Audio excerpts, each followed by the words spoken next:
შემოვიდა სტატუსი, რომლის მიხედვითაც 30,000 ლარამდე მიღებული შემოსავალს თუ ფიზიკური პირი აქვს წლის განმავლობაში 30,000-ზე მეტი არ აქვს შემოსავალი, იღებს მიკრობიზნესის სტატუსს, შეუძლია საგანმანათლებლო ორგანოში მიმართოს და აიღოს მიკრობიზნესის სტატუსი. აქ არის რამოდენიმე დათქმა, სპეციფიური დათქმა, იმიტომ რომ თვითონ გარკვეული რისკები ამათთან მიმართებაში არსებობდა და გარკვეული დათქმები არის შემოტანილი. ესე იგი, ცალკეული საქმიანობის სახის საქმიანობის ზღვარი არ ეხება, არის ჩამონათვალი მთავრობის 415 დადგენილება არსებობს, ესეთი სადაც ჩამონათვალი არის 415.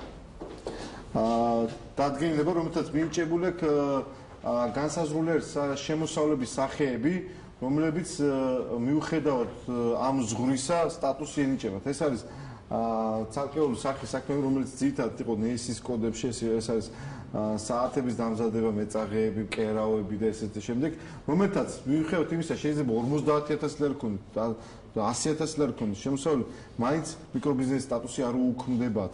და არის ამავე დადგენილებით არის განსაზღვრული ცალკეული სახის საქმეები, რომელსაც არ შეიძლება მიიწოს მიკრობიზნესის სტატუსი.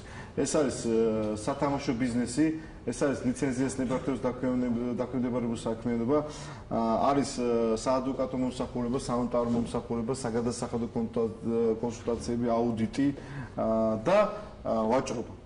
ეს არ შეიძლება მიეჭოს მიკრობიზნესს გარდა იმ ვაჭრობისა, რომელიც საკუთარ წარმოების ან პროდუქციას ყიდის, ესე იგი რაღაც პროდუქციას აწარმოებს, მარტი პროდუქციას და იმას ყიდის. ეს ამავე ნორმაში არის. სამივე შემთხვევები ამ ნორმაშია განხილული. ამავე ნორმაში არის ერთ-ერთი ესეთი სპეციფიური ჩანაწერი, რომ მიუხედავად შემოსავლისა მიკრობიზნესის სტატუსით ვერ დაიბეგრება შემდეგი სახის შემოსავალი, ის ჩვეულებრივად იბეგრება, მაგრამ მიკრობიზნესის სტატუსის ზღვარში არ შედის რა. ესე იგი, ეს არის იჯარა, ჩუქებით მიღებული შემოსავალი, ხელფასის სახით მიღებული შემოსავალი, დივიდენდი, პროცენტი. ეს არის შემოსავლები, რომელიც ამ ზღვარს მე შეიძლება მიკრობიზნესის საქმიანობას ვეწეოდი და გარდა ამისა მქონდეს იჯარიდან მიღებული შემოსავალი და მიღებული შემოსავალი, მაგრამ ამ ზღვარს არ მისდის. ამ ზღვარში ვერ ვარდება, მაგრამ ის ამ ტიპის შემოსავლები ჩვეულებრივად იბეგრება. აი მაგალითად გეტყვით რა, მაგალითად ვარ ვეწევი იმას, რა ქვია, პროფილაქტიკა მაქვს. ბანკაი შეკეთება.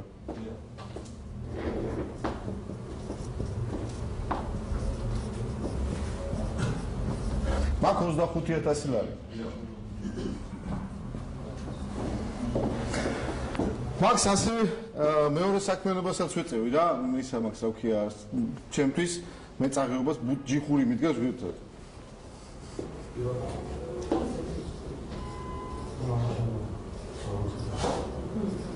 ნუ აქედან 15,000 ლარი მაქვს.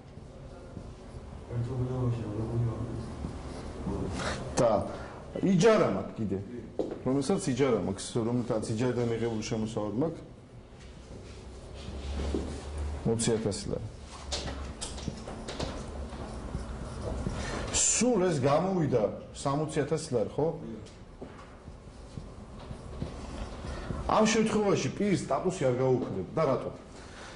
ამაზე თავარია რომ მე ამ რომელზეც შეზღუდვა მივცელდება ამაზე, არ ვაჭარებ. ამაზე მე შეზღუდვა ისედაც არა მაქვს. აჰა. და ეს ამას არ ემატება. ეს მიუხედავად იმისა, რომ შემოსავალი მაქვს, ეს ჩვეულებრივად 20% იბეგრება. ანუ სალკი აღებული უნდა აღემატებული. სალკი აღებული ამ შემთხვევაში, რაც გითხარით, იმ ნორმატიულ აქტში. ერთადერთი, რაც არის პრობლემა, აქ შეიძლება მე თუ სათამაშო ბიზნესს ვეწევი, კიდევ ერთ-ერთი საქმიანობა მაქვს, მაშინ მე სტატუსი მიუქმდება, როგორც კი იმ საქმიანობაზე გადავდივარ რა. თორე ის რაც ესე იგი, ერთ შემთხვევაში რაც არის სტატუსის მიღება, მეორე შემთხვევაში რაც არის ზღვრები პრობლემა არ არის და რაც არის საქმიანობის სახეები, რომელიც არ ემატება ამ შემოსავალს, იჯარა და ისაც იჯარა, დივიდენდი, პროცენტი და ისა, ის არ ემატება ამ შემოსავალს. თან ეს არ ემატება, მაგრამ ეს ჩვეულებრივად იბეგრება, რაც არის დადგენილი იჯარისთვის, რაც არის დადგენილი დივიდენდისთვის, რაც არის დადგენილი პროცენტისთვის. თან ხილმისთვის, რა ქვია, ხელფასისთვის რა. აი ესეთი ის არის. და თავარი რაც არის მიკრობიზნესის სტატუსზე გარდა ამისა არის ის რომ მას არ უნდა ყავდეს დაქირავებული. ეს არის თვითდასაქმებული პირი, რომელიც ეწევა ეკონომიკურ საქმიანობას. დაქირავებული შრომას არ უნდა იყენებდეს. შემდეგ მიკრობიზნესისთვის არის გადასახადის გადახდის ნაწილში არც ერთ გადასახადს არ იხდის. ნუ ეხლა თქმა უნდა თავისთავად იმ გადასახადს არ იხდის რაც შეეხება მიკრობიზნესის საქმიანობ და მიღებულ შემოსავალს, თორე იჯარაზე და სხვა ტიპის შემოსავალი თუ აქვს, რომელიც იბეგრება, ის ჩვეულებრივად დაიბეგრება. ამ პირს მაგალითად აი ამ შემთხვევაში. ამ პირს დაუდგება ერთ-ერთ ქონების გადასახადს განათავსებული, იმიტომ რომ 40,000 გადააჭარბა და ქონების გადასახადს გადაიხდის. მიწა თუ აქვს სადმე ქონების გადასახადს გადაიხდის. დანარჩენი არც ერთ გადასახადს არ იხდის. ისიც ქონების გადასახადს იხდის იმ შემთხვევაში თუ აქვს მიწა და თუ მის შემოსავალი გადახდიდა 40,000 ლარს. ბუღალტერიის წარმოება, რაც ყველაზე მეტი პრობლემა იყო, არანაირი დოკუმენტების წარმოება იმ საქმესთან დაკავშირებით, რომელიც შეიძლება მას ჰქონდეს არ მოეთხოვება. მას აქვს უფლება გამოწეროს პირველად საგასახადო დოკუმენტი. მაგრამ პირველად საგასახადო დოკუმენტის ხარჯზად ვერ აღიარებს ის პირი, რომელიც მას მიიღო ეს პირველად საგასახადო დოკუმენტი. და შემდეგ სტატუსის გაუქმება თუ მიიღო მცირე ბიზნეს სტატუსი, მაგ შემთხვევაში უქნეველ სტატუსს და თუ ინვენტარიზაციის შედეგად აღმოჩნდა, რომ მისი მარაგები არის 45,000 ლარზე მეტი. მაგ შემთხვევაში ის არა ვქია. გარდა ამ შემთხვევისა, აი ესეთ პირისად, რომელსაც ჩვეულებრივ სტატუსი აქვს და 45,000 ლარზე მეტი მარაგები აქვს, საგადასახადო შეუძლია გაუქმოს სტატუსი.